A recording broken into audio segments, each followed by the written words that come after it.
Rooms of the Yujo. There is but little difference between the modern apartments, the kyoshitsu, of the Yujo, and those of ancient time.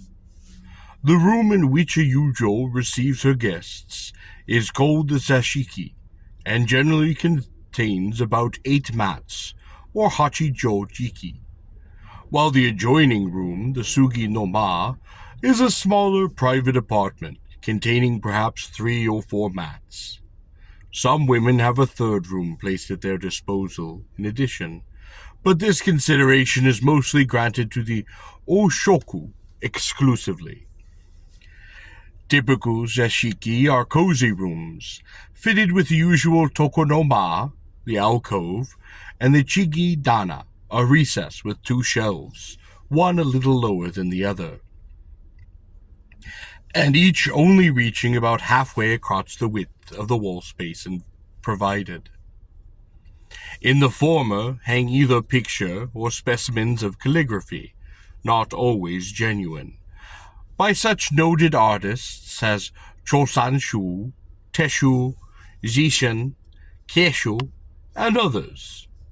The rooms are prettily decorated, furnished with cut flowers arranged in vases of Kutani porcelain.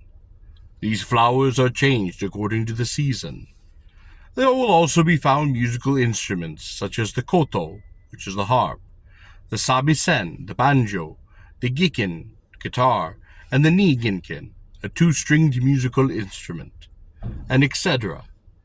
Numbers of sundry knickknacks, such as a shelf ornament in the shape of a rabbit made of imitation crystal, which is perched on a tiny cushion of daintily dyed crepe, a hanging clock, a handsome mirror, a framed oil painting, a small library of novels or magazines, theatrical notes, playbills, and other light reading material designed to beguile the tedium of guests. On the chigidana, or the recess, fitted with shelves by the side of the tokonoma, rests a deep lacquered tray, known as a midere bako, in which are put the guests' garments. Other objects, while the room invariably contains a clothes horse, imenkake, and a 6-fold screen, a roku mai ori no baibo. In the private apartment is a shelf on which the yojo yagi, or bedclothes, are placed. This is covered with a bright green furoshiki in which is dyed the ornamental figure of a vine and the name of the girl to whom it belongs.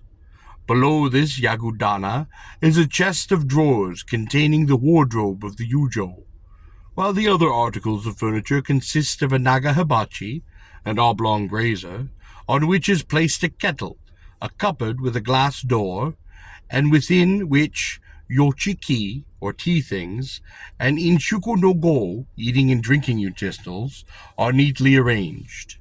A mirror stand, kyodai, a cup used for gargling, ugai joan, and a mimidari, or a metallic lacquered tub with a pair of handles or ears used for toilet purposes.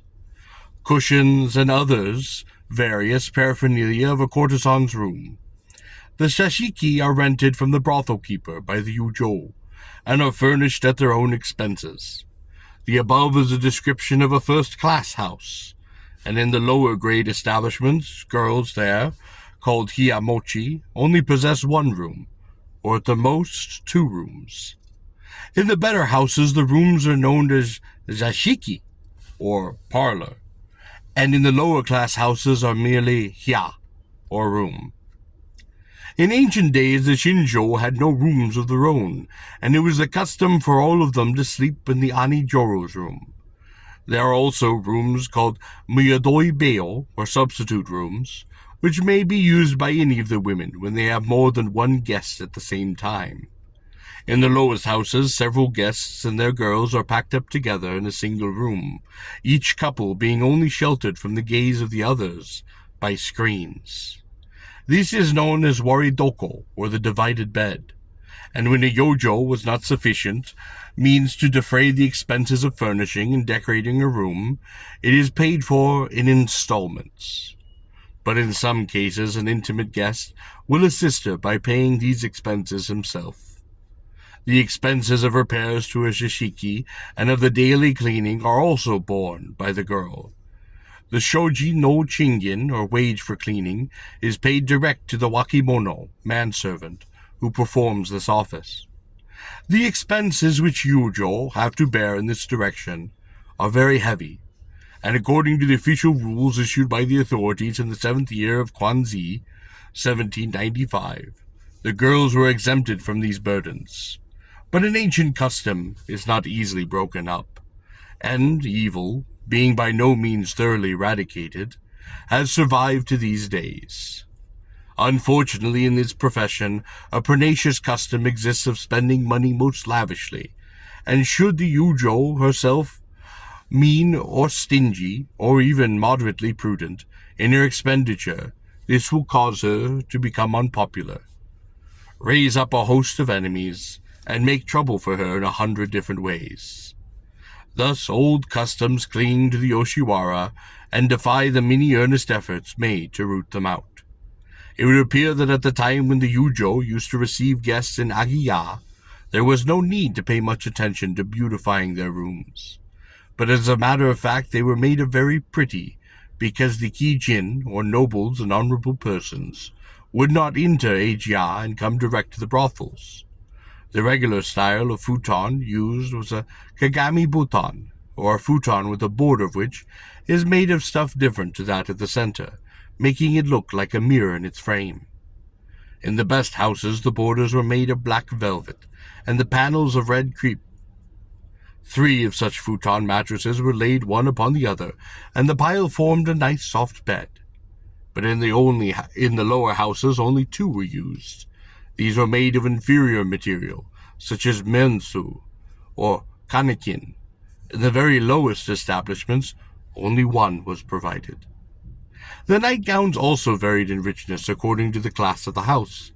By the official rules issued in the 7th year of Kwanzi, fabrics mixed with gold or silver threads, silk brocades or velvets were all forbidden to be used in making of a futon, and the number used was limited to 3. These sumptuary regulations soon became a dead letter, and utterly failed to effectively check the luxurious habits of the time. During the Meiwa era, 1746 to 1771, a woman named Hinadzuru, belonging to the Chojiya, used a pile of 5 futon made of silk. But this was quite unprecedented. When Yujo used to be called to visit guests in an agiya, their night clothes were carried with them on each and every occasion. These earlier futons and etc. were supposed to have been greatly inferior to the costly ones that came into fashion at later periods. Tsumi-yagu no Koto, or the piling up and exhibiting of the bedding. In the Umi no Hara by Kiyomoto are the words, "A pile of as many as 20 of the rich floral brocade futon and bedding which share the couch of Penten-san." These passages refer to a custom known as Tsumi-yagu, which forms one of the leading features of the gay quarter. There are several songs and stanzas of poetry extant in which the splendid spectacle of a pile of magnificent brocade night clothes and bedding is rapturously dilated upon in amorous language. Vanity is an inherent attribute of the fairer sex, and among the class of women to whom the Yujo belong, the rage for competition, to show and style, has no limits. Consequently, they all vie with each other in the attempt to outshine their sisters in the matter of obtaining and placing on exhibition piles of gorgeous bedding. It is a matter of professional pride for the girls to make as lavish a display as possible, and in former days when the Goseki were approaching the Yujo, would persuade one of her most intimate guests to undertake the financing of this expensive function. And so well did they play their cards that they often succeeded in inducing their infatuated admirers to disburse several $100s to gratify a passing whim. Nowadays the holidays known as the Goseku are not strictly observed. Therefore exhibitions of Tsumi-yagu are made either at the time of cherry viewing in the spring, the Lantern Festival in autumn, or during the first week of the New Year, Matsu no Uchi, at the time of the Tori no Machi. See the description under the headings. When the Yoshiwara is most frequently by crowds of sightseers. Generally speaking, this display of bedding is confined to the omais, or the best houses, or sometimes the chumais, the medium houses. But occasionally the women in smaller houses endeavor to proclaim, by means of Tsumi-yagu, that all the world does not belong to their prouder sisters in those better class establishments. As I have previously mentioned, in ancient times, gold and embroideries were used in making up this exhibition of bedding, but now damask and crepe are mostly employed.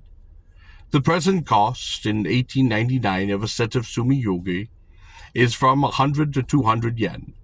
By using yuzu crepe, the price may be kept as low as 100 yen, but damask will sometimes amount to 200 yen. And if a person is extravagantly inclined, there are no limits to the cost, as the Tsumi-yagu set would be charged in an extraordinary figure if purchased from an ordinary gufuku kenten or drapery store. They are usually ordered from one of the regular contractors in the Yoshiwara. There is generally a tremendous amount of bargaining done before the price of the Tsumi-yagu is finally settled, and it is said that when the negotiations are made by the brothel keeper, the astute gentleman invariably dovetails into the figure, charging a commission of about 20%, as an honorum presented to himself for the valuable services rendered. A set of Tsumi-yagu consists of 3 futon and a large coverlet or quilt. If it be summer, a mosquito net is sometimes added, and if it be winter, a lighter coverlet. As a rule, the colors chosen are very loud indeed. The older women prefer pale blue for the lining, but the younger girls usually have the coverlets lined with red. The futon are made like a mirror in a frame, the center panels being of the same color as the linings of the coverlets. The collars of the latter are made of velvet, and upon the coverlet is worked in gold thread the crest of the guest who has presented the set, as well as that of the Yujo who has received it. A small light or coverlet is generally wadded with the best wata, cotton or wool, but in large coverlets a yagu and futon of inferior quality of wadding is used. When the set is quite completed, it is placed upon a stand and exhibited just inside the entrance of the brothel, facing the doorway, so that everybody who passes is bound to see the show, and in order to further attract attention, the Tsumi-yagu is labeled with a paper on which is written in the bold letters the name of the lucky Yujo who owns it. On the day of the ceremony, it is usual for the guests concerned to give a Sobana, a present made to all the inmates of a house, of 5 yen, and a further sum of 5 yen as sobadai, the cost of the buckwheat macaroni, to be partaken of by all the Yujo in an establishment.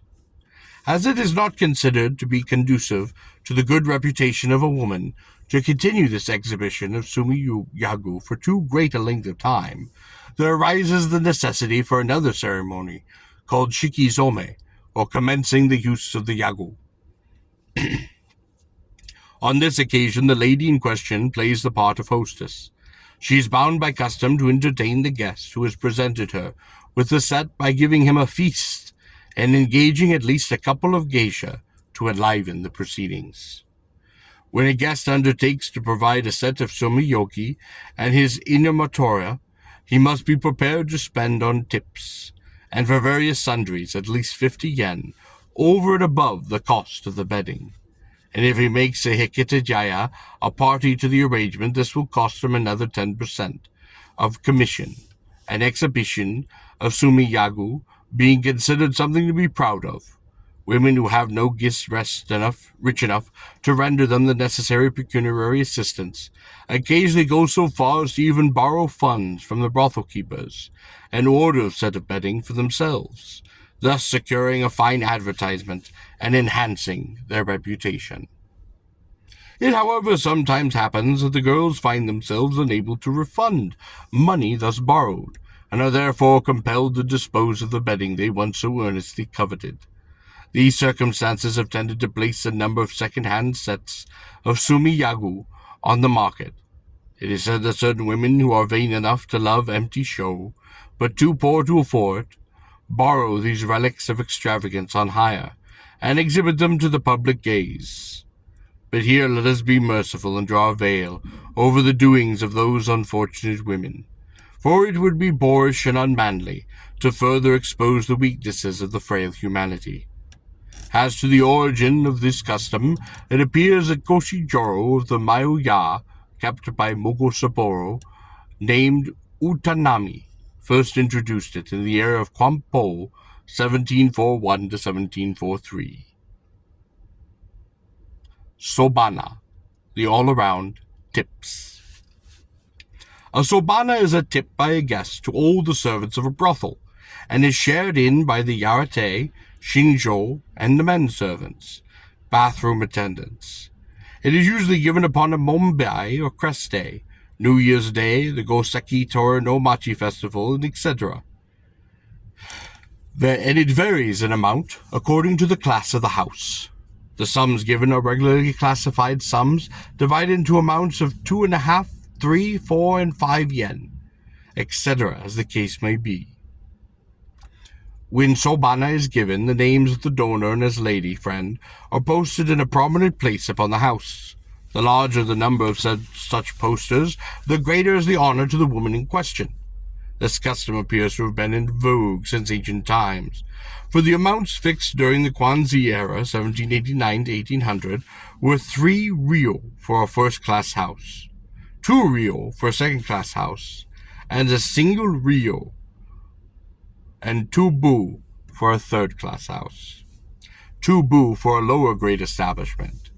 When a sobana is given, all the servants of the house come up to the room, and kneeling down outside, thank the guest for his or her present, and clap their hands in unison. Shokwai and Mi-tate, the first meeting, and the selection of women.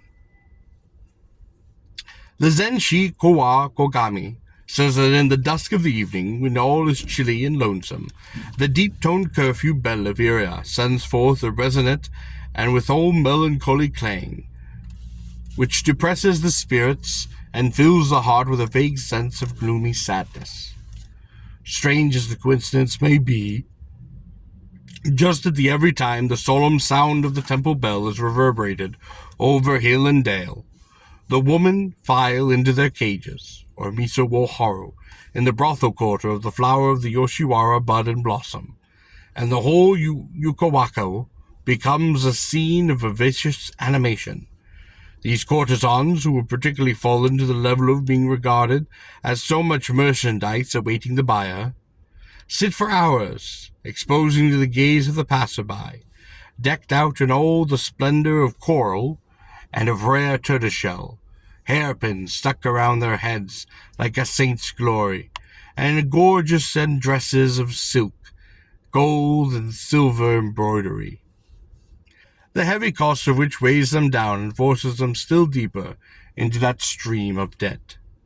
In days of yore, it was customary for the women to enter their mise while the shugegaki was being played, and bunches of clogged checks, or gesoko fuda, wooden tickets given to guests in exchange for a footgear left in charge of attendants upon the entrance, were being struck noisily against the floor. Among the Yujo, the Shukoku Kaba, a proud leading beauty of the house, with painted face, rogue lips, and hand-painted eyebrows, sits lazily smoking her long red bamboo pipe, emitting a faint blue ring of tobacco smoke from her mouth, pretending not to see the crowds of people swarming into the front of the cage, and yet, cat-like, furtively watching their every movement, while the other women are engaged in a whispered conversation about the personal appearance of the onlookers. The shoku feigns to be absorbed in the perusal of a long epistle supposed to have been received from one of her numerous admirers, and every now and again she artfully allows a smile to irradiate her countenance, as a token that she is reading an especially interesting sentence. Such a skillful Jezebel is sure to have some rich guests, who keep her liberally supplied with the funds. As a rule, she will have no lover. A joro, or a male paramour, sometimes read as lihito, to whom she must give precautionary assistance, and generally speaking, she will avoid kyoko kyaku, or young and impressionist guests, and sonjaku obai, a low class of loafers, as she would be the pest. Rather slender in person, having a good contour of the nose, and possessed of bright eyes. If she cannot be called strictly beautiful, she is at the least very interesting and truly attractive. This dainty iniquity, as Kipling puts it, is always sure to be perfectly actress, and looks irresistibly charming as she talks with her sister Yujo in a whisper, or she gracefully bends her head and covers her face with her sleeve to stifle an apparently spontaneous burst of merry laughter, and then quietly flirts with and encourages some likely guest who is gazing at her intently through the bars. The above is a rather lengthy description of a Yujo who is expert in the art of twisting men around her little fingers and manipulating guests, both kyaku, wo, and nekuso, according to the circumstances of her occasion. Those women who are worried by anxiety about private affairs will be seen to conceal their hands within the folds of their dress, to allow their heads to sink deeply into the area or collar, and in an irregular manner, to every now and then glance around the eager and the cage up at the ceiling, or to otherwise reveal by their fidgety and impatient demeanor that they have something unpleasant upon their minds. Thus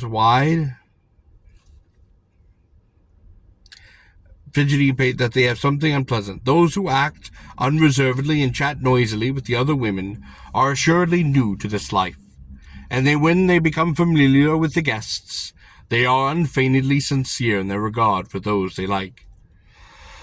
The woman who sits out of the row sideways and listens to the ribald songs of the passers-by shows her fickle and forward disposition by treating all as fish who come to her.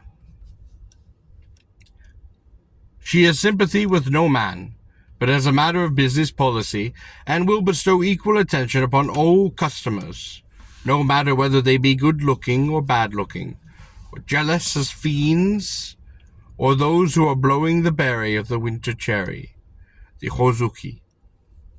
They use those making paper frogs as a charm to attract the men for whom they are waiting, practicing tatamizan, or divination by match straws, and playing other innocent little games, are generally new arrivals in the house who are willing to please their guests in every possible manner. When a great guest wishes to be accommodated with a temporary wife and enters the house to which she belongs, he is led by a wakimano to the hikitsuki zashiki, the introduction chamber.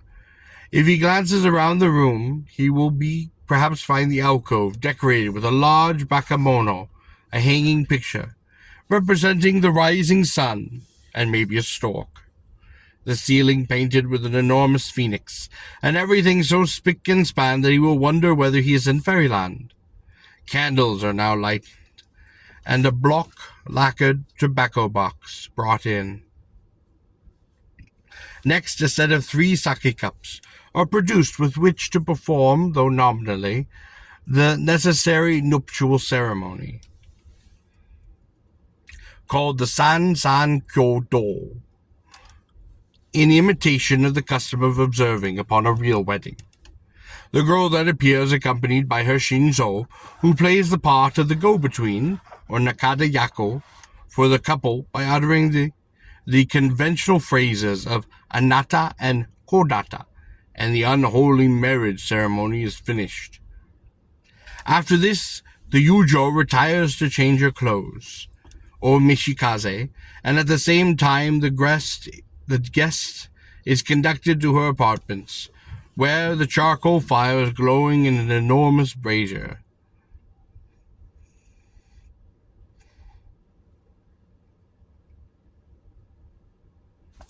This bright red and almost incandescent charcoal fire always reminds one of the ardent passions of the poor devil of a guest in the next room, who alone and waiting for his partner glows with all the rage of jealousy and intense longing.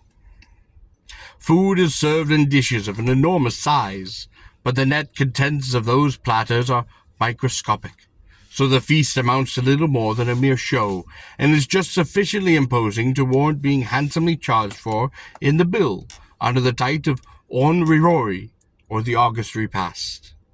The chopsticks used are new for the occasion, and are regular waribashi, a stick made of sugi wood with a split at one end, used as chopsticks by splitting it in two. But alas, they too are soon prostituted to base ones, being used as snuffers to cut candle wicks, and even as tongs for the hibachi of a tenantless room. It is curious to note that when tea-house people offer a sake cup to the Yujo, they invariably sit obliquely, partially turning their backs to the guest and never facing him directly. Perhaps this custom unintentionally betrays their secret intention of sitting upon the visitor, squeezing him for all that he is worth, and then removing him. The Yujo herself is upon the first meeting with a new guest is apt to look askant upon the latter, and draw him by occasional gossip about her sisters and vice. Every now and again, time being faintly heard, the sound of a pipe being sharply struck against a bamboo, the spittoon in a neighboring room. This is probably a signal that your neighbor is lonely and wearying of waiting for his sleeping companion, and you may make up your mind that he is craning his neck forward and straining his ears to catch the sound of her returning footsteps. It is said that a warrior awakens at the jingling of a horse's bridle bit, but under the above circumstances, the sound of a woman's sandaled feet shuffling down the passage appears to the drowning watcher with 10 times as much force and braces him up like a powerful tonic.